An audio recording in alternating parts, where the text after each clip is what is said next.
بلال صاحب سے بھی پوچھیں. بلال صاحب آپ فرمائیے, آپ کا کیا رد عمل ہے؟ بسم اللہ الرحمن الرحیم. ندیم صاحب بہت شکریہ جی اپنے شو میں دعوت دینے کا.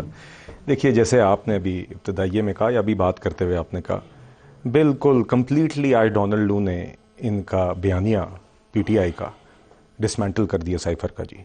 اور یہ اس کی امپورٹنس اس لیے کیونکہ آپ کو یاد ہوگا کہ جب 2022 میں ووٹ آف نو کانفیڈنس ہوا تو اس ٹائم پہ نہ صرف انہوں نے اس سائفر کو بیانیے کی بنیاد بنایا بلکہ اس سائفر کو بنیاد بنایا اسمبلی کو لیگلی ڈیزالو کرنے کا بھی. آرٹیکل 5 لگایا ساری اپوزیشن کے اوپر. اور اس کے بعد سپریم کورٹ نے یونانیمسلی اس ڈیسیجن کو ریورس کیا آپ کے سامنے. تو دیکھیے انہوں نے اس جھوٹ کو جس طرح خان صاحب کی لیک میں واضح طور پہ آیا تھا کہ اس پہ ہم نے کھیلنا ہے, وہ کھیلے تھے. اور وہ حقیقت جو ہے وہ آج سب کے سامنے عیاں ہو رہی ہے اسی ڈونلڈ لو کے منہ سے جس کے اوپر یہ الزام لگاتے تھے. آج آپ نے خود سنا کانگریشنل ہیئرنگ میں کہ بڑے واضح طور پہ سوال ان سے کیا گیا کہ کیا یہ جو کنسپریسی تھی عمران خان کے بار کو ریموو کرنے کی, جو کنسپریسی کی بات ہوتی ہے, اس میں کیا حقیقت ہے. تو ڈونلڈ لو نے رک کے پاز کر کے کہا کہ میں واضح طور پہ کہنا چاہتا ہوں کہ یہ مکمل جھوٹ ہے. 2-3 دفعہ یہ بات کی. آپ کو سنوا بھی دیتے ہیں. جی سنوائیے گا ذرا پروڈیوسر صاحب.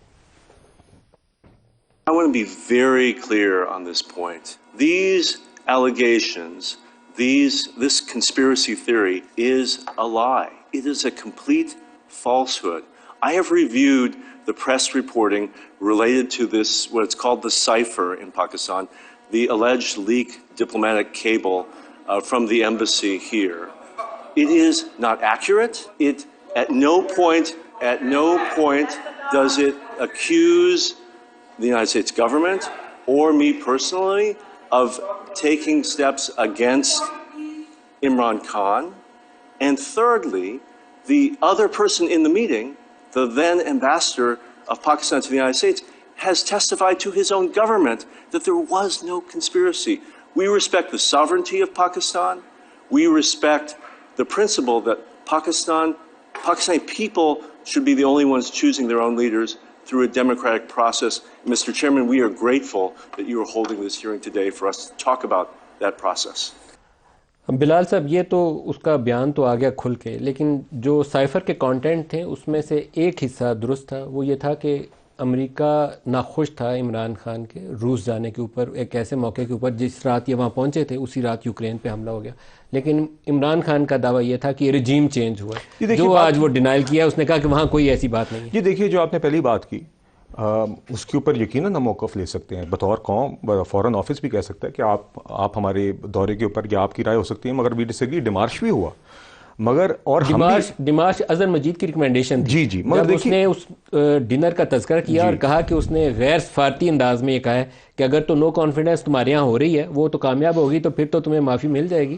جو کنٹینٹ ہم نے دیکھے ہیں پڑھے ہیں, اگر نہ ہوا تو پھر تمہیں مشکل پیش دیکھیے نا. بات یہ ہے کہ ٹپیکل کاؤبوائے جو سٹائل ہے نا امریکنز کا, اسی انداز میں اس نے کہا ہوگا ڈونلڈ. مگر دیکھیے سفارتی میں دیکھیے ہم بھی اکثر بطور ملک دیگر جگہوں پہ جا کے ہمارے فورن آفیسرز بھی, اور آپ بلا کے بھی امبیسڈرز کو, دوسرے ملک میں بھی سفیر جو ہوتے ہیں وہ جا کے اعتراضات کرتے ہیں. پھر تو یہ ایک ڈسکشن رہتی ہے جہاں پہ کوئی ایک ملک محسوس کرتا ہے کہ یہ بات نامناسب تھی تو ڈیمارش ریکویسٹ کرتا ہے, مگر وہ ایک سپریٹ ڈسکشن ہے آل ٹوگیدر. بات یہ کہ جس طرح خان صاحب نے اعظم خان صاحب کے ساتھ, عمران خان صاحب نے اعظم خان صاحب کے ساتھ اس آڈیو لیک میں واضح طور پہ کہا کہ اب ہم نے اس پہ کھیلنا ہے. آپ کے خیال میں کھیلا گیا سائفر؟ نہیں, بالکل کھیلا گیا جی. نہ صرف کھیلا گیا, اسمبلی کو قاسم سوری جیسے شخص جو خود اسٹے پہ موجود تھا اس کے ہاتھ سے اس سائفر کی بنیاد پہ ڈیزالو کرایا گیا. عارف الوی اس میں ملوث تھے, فواد چودھری اس میں ملوث تھے.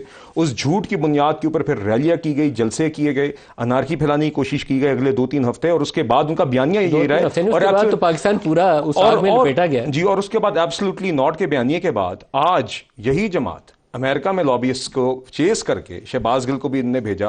آج اگر یہ ہیئرنگ بھی ہوئی ہے تو پارٹلی اسی وجہ سے یہ کہ انہوں نے جا کے امریکی کانگریس مینوں کو چیز کیا کہ جی پاکستان میں آج اگر یہ ہیئرنگ ہو رہی ہے تو انہوں نے ان کی خواہش پہ ہوئی اور وہ بھی ان کے سر پہ پڑی, ان کے سر پہ پڑی چونکہ ان کا جھوٹ ان کے سامنے آیا.